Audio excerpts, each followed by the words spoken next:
and welcome to our new show. Actually, a very exciting variation, and even the reason why we are starting with the Chinese Dragon. We at ICC I wouldn't say everyone celebrates the new Chinese year that started just a few weeks ago, but we definitely give the respect. And, well, how can we do it any differently than our first show, my first show, the Chinese Dragon?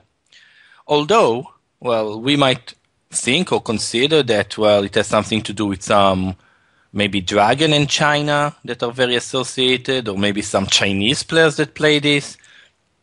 Not really. Actually, the reason why it's called Chinese Dragon is because of a Belgian Fide master, Henris, who was living in China with his Chinese wife, and he was the one that gave the name Chinese Dragon when he wrote a groundbreaking article about it for Yearbook 62. So actually that's how we get it. Not Chinese players, not Dragon in China that are so associated, but a Belgian FIDE master, Henris, that gave it the name. Alright, who plays it? Well, a lot of strong players. We have some games, maybe one or two Carlsen, Radjabov, Ivanchuk, many other OK plus or very OK plus grandmasters. And it is a very interesting, somewhat, I would say, less complicated / crazy alternative, at least some of them, to the main version of the Chinese Dragon. So, for example, let's get into our main position. All right, following quickly into the dragon position.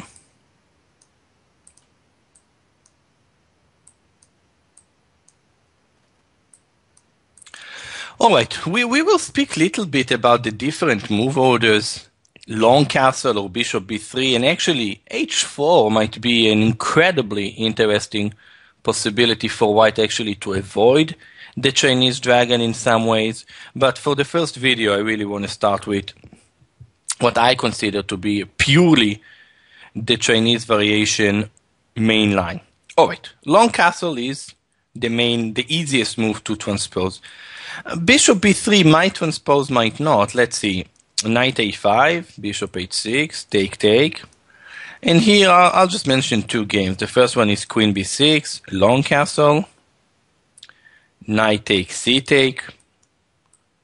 Very common to take with the c pawn so that black doesn't open the a file. With complicated position, Nataf against Buzhangji from Reykjavik 2004. Black is okay, white is okay. White ended up winning this game. Another move is immediately e5. We will see a lot this idea. And now knight b5. Knight goes to d5. This is tiny bit different than one of the main lines that we are about to see. Just somewhat different. h4. Take. Complicated position. Again, I think black is reasonably alright. Although white ended up winning it. Karyakin against Savchenko from Moscow 2010. Alright, some different move orders. They can transpose, they cannot, as we've seen some different versions. Castle. Rook b8. We will also look at knight a5 immediately in our next video, just tiny bit. White has an interesting possibility retreating to e2, as Anand proved in his game. But for now, again, we are in our main line. Okay. There are other moves that will be considered, that have to be considered. King b1, h4. We will revisit this exact position. Let me take it one move back. We will revisit this position in our next video. But for now, bishop h6. Take. This is black's main move. b5 is also a possibility. But it seems that white does get something after knight d5. Take on h6, queen take. And here, two moves possible, actually three moves. e6, knight take bishop, e5, all possible, but, well, let's see. e6, take, take. h4, queen g7, not exchanging. And okay, d6 is tiny bit weak. Kudrin against Shabalov from 2009, and white ended up winning. Take the bishop. Knight take. Maybe knight take d5 is something major to consider. e5, we keep seeing this idea non-stop. Well, what's the base of this idea? What is it? Well, restricting the b3 knight, even in the price of a little bit weak d6 pawn. But in this example, I think white is just tiny bit faster.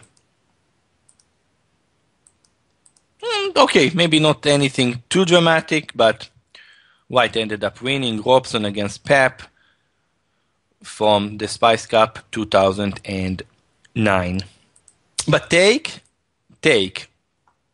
is absolutely the main one to consider. And here, I would say either e5 immediately or b5, that in most situations just transposes. The idea of this move, I'll just show example one before we're gonna look deeper into others. Playing immediately this way is that after take, black simply gets quick play on the c file, mainly with the idea of using the fact white queen is out, he will have to bring it back. And the pawn, well, if you play the dragon and start thinking about pawns, then don't play the dragon. Knight d5 has to be the right move, I believe. And, well, let's just put it with decent enough compensation for black. I'm not certain black is actually better here, but at some point I thought when I looked at it long ago, but black definitely has enough play. There is one nice line after knight a4 that actually might lead to a little bit forced draw here. Something in this way. And just draw. But in the game, knight b1 was played, which I do not believe can be a right move in this position, basically under any circumstances. This seems very suspicious. Queen e7 is okay, but also the way the game continued, and, well, just really a lot of pressure for black that ended up winning this game. Zigelko against Mutilev from 2010.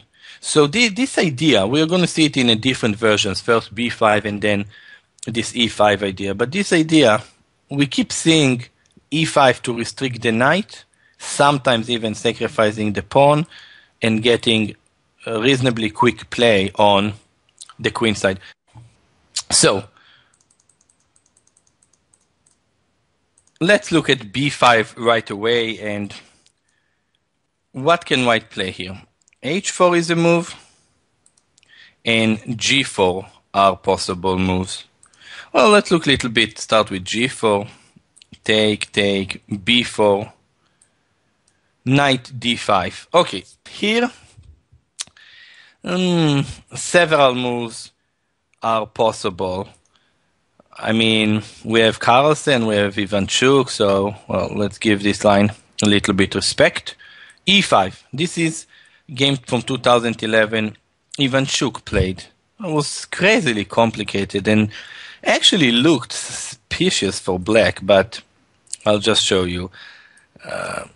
This is how the game went. Rook b6, knight a5. Well, of course, rook a6, knight b7. So first protecting the knight, check. All looks very dangerous for black.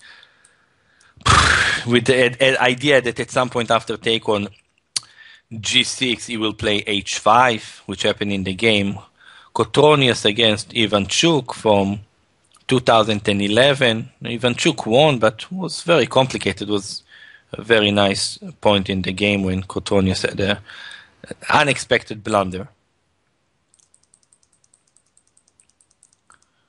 Other possibilities than e5 is immediately take. Pawn take, and now rook b6. Very, very smart move. If bishop a4, it's just a bit slow for black. White is already there. Creeds against Gino from 2008. The game was a draw, but white is just clearly better. So after take rook b6, what is the idea of this move? Well, it's to play e5 and being able to defend d6 effectively. For example, after h4, e5. Take, rook d3. Okay, the position is unclear. It was white that ended up winning it. Maslak against Porat from 2008, but, well, we will see a game a year after with Carlsen with the black pieces, and he definitely believes he's okay playing this position. In that game, after rook b6, his opponent Dominguez played rook to e1, a bit more positional, no h4. And, well, black is okay. d5, white cannot really get a knight to e5. Yeah, give white two more moves. One move, f4, knight f3. I think we will look differently at that position, but, well, the fact he go back and queen c7, if f4 also queen c7, I believe. And now getting the rook back. And, alright, playing this against Carlsen, probably not very much fun. And Carlsen won with the black pieces against Dominguez in Linares 2009. Alright, so one interesting idea is this. Rook b6 and protecting the d6 pawn, getting ready to play e5. This is against g4. What against h4 on move 14? h4, e5. That's why I said the positions can transpose in some ways. And b4, knight d5, take. And here, alright, take with the c pawn is possible. As we mentioned, not to allow quickly opening of the a file. Take with the a pawn is possible. And both we have a decent amount of games. And let's just look a little bit at this one without going too deep. And here again, this move rook b6. Two purposes, defending and attacking. And here I believe that d5 is a critical move, because after take, you always have some bishop f5 to consider, and suddenly this is incredibly weak. I mean, rook a6, the knight can defend from c1, but when a knight goes and attack it, we are just speaking about checkmate if white cannot defend quickly enough. So d5 was a move. In some versions we see it being played right now after knight c1, d5. There was also, like, for example, f6 possibility. And now d5. Okay, white didn't play that well here. Baziev against Soljov from St. Petersburg 2011. Quite a recent game. Queen e7 on the 21st move also been played. Queen e7. Knight d3. Rook b8. Rook c1. And g3, Laami against Tivyakov. Tivyakov actually a very notable dragon player in his early career. I mean, now some people might see his game and think they're a bit boring, but he had some extremely excited games in the Dragon in the early 90s. This was played in 2004. And alright, immediately d5, king b1, rook a6, and d5 right now. in all those positions, it just looks like black is all right. Take, take, take, take. And this was drawn Nguyen Van Hoy against Al-Mudaiki from 2009. Okay, so those are some ideas about C-take. A-take, same ideas basically. Take, take, take, take, and H5. All right, well, obviously, taking on D5 is take on G6 and somewhat like checkmate. Other than H5 immediately, what else can we mention? Well, we can mention Rook D3 immediately. And here Queen A5 is a move that deserves a lot of attention. Rook B6 was played. Okay, also looks reasonable. H5, Queen C7, defending the 7th rank this way. Very important idea in the Dragon. And attacking C2 pawn. Alright, I don't think black has much to complain here, although white won. Bologan Savchenko from Sochi, 2007. So let's look at immediately H5, not retreating, playing more aggressive. Okay, Rook B7, Queen C7. In the game, Rook B7 was played, Queen C7, always a move. Alright, here, several positions were played in this exact one.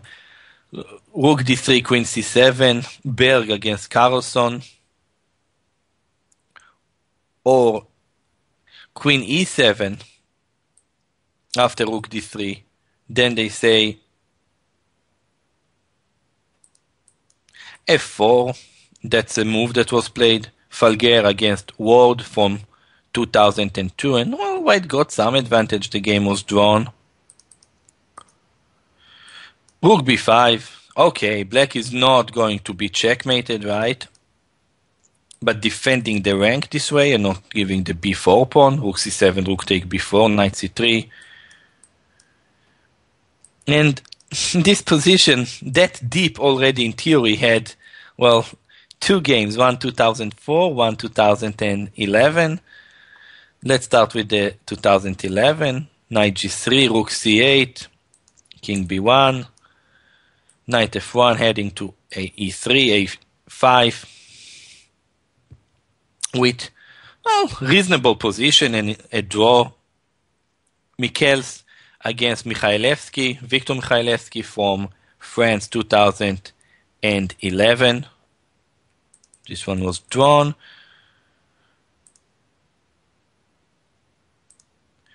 And instead of Knight G3, immediately G4, Queen again going to E7, defender, A5. Okay, black is always ready to capture back with the F-pawn, and there are really not that many pieces on the board, so white cannot like easily go Knight F5, I open, I sacrifice the G file. Not too many pieces to do it here. Black, okay. Zigelko A against Buzhangji from Moscow 2004, and black ended up winning this one. So overall, it looks like, and I can say this about this specific line, that quite reasonably black is just alright in those positions after take B5/E5 and heading into this not crazy dragon type of play, but a little bit more reduced material positional type of play.